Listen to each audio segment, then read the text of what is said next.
Hello बच्चों, let's read this question. So this question says, which set of quantum numbers are not possible? आपके पास option है A n3 l2 m0 s plus half, B option है n equals to 2 l equals to 2 m equals to 1 और s equals to plus half, C option है n equals to 1 l equals to 0 m equals to 0 s equals to minus half और D option है n equals to 3 l equals to 2 m equals to minus 2 and s equals to plus 2।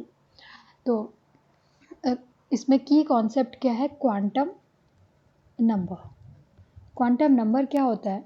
Quantum number एक ऐसा number है जो सारी information देता है किसी भी एटम के अंदर इलेक्ट्रॉन के बारे में। क्वांटम नंबर सो सारी इंफॉर्मेशन एटम के अंदर किससे पता चलती है?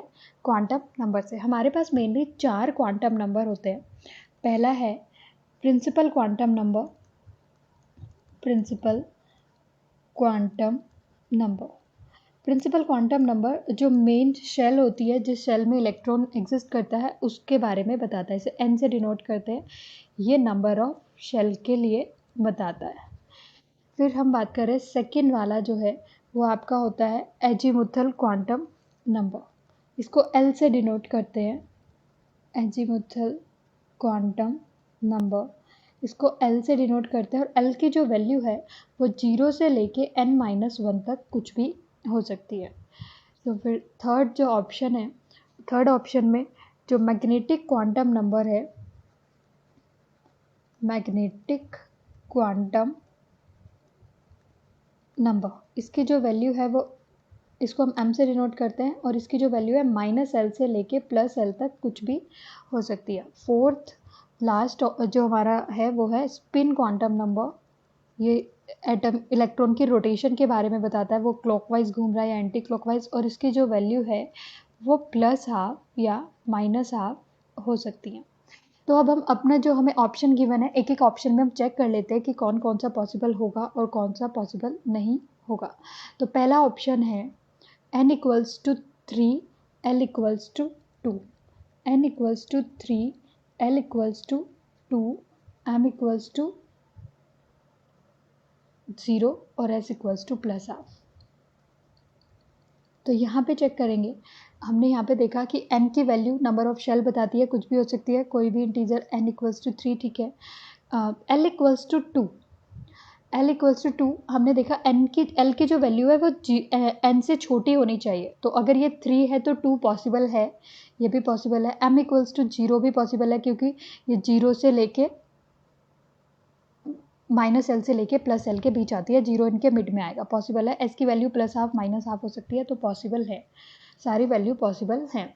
सेकेंड के लिए है 2 2 1 और +½ 2 L भी 2 m आपका 1 और s है +½ इसमें देखते हैं n इक्वल्स टू 2 पॉसिबल है, l इक्वल्स टू 2, l की जो वैल्यू है वो क्या होती है 0 to n-1, मतलब अगर n 2 है तो l की जो वैल्यू होनी चाहिए वो सिर्फ 0 और 1 होनी चाहिए, 2 पॉसिबल नहीं है। दैट मीन्स ये सेट ऑफ जो है आपके पास पॉसिबल नहीं है। बी वाला ऑप्शन गलत है, ये पॉसिबल ही नहीं है। सी चेक कर लेते हैं एक बार।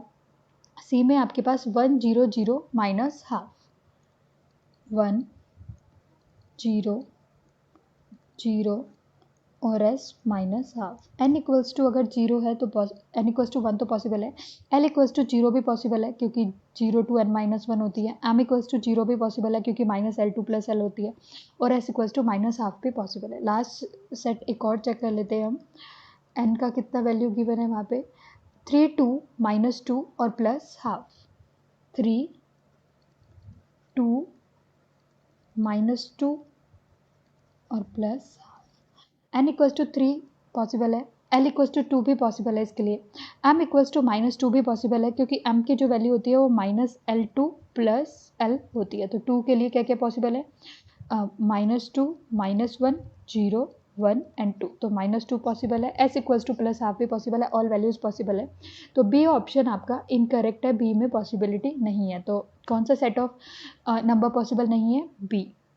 So B n equals to 2, L equals to 2, M equals to 1 और S equals to +½ possible नहीं है। So your final answer is B. Hope you understood it well. Best of luck.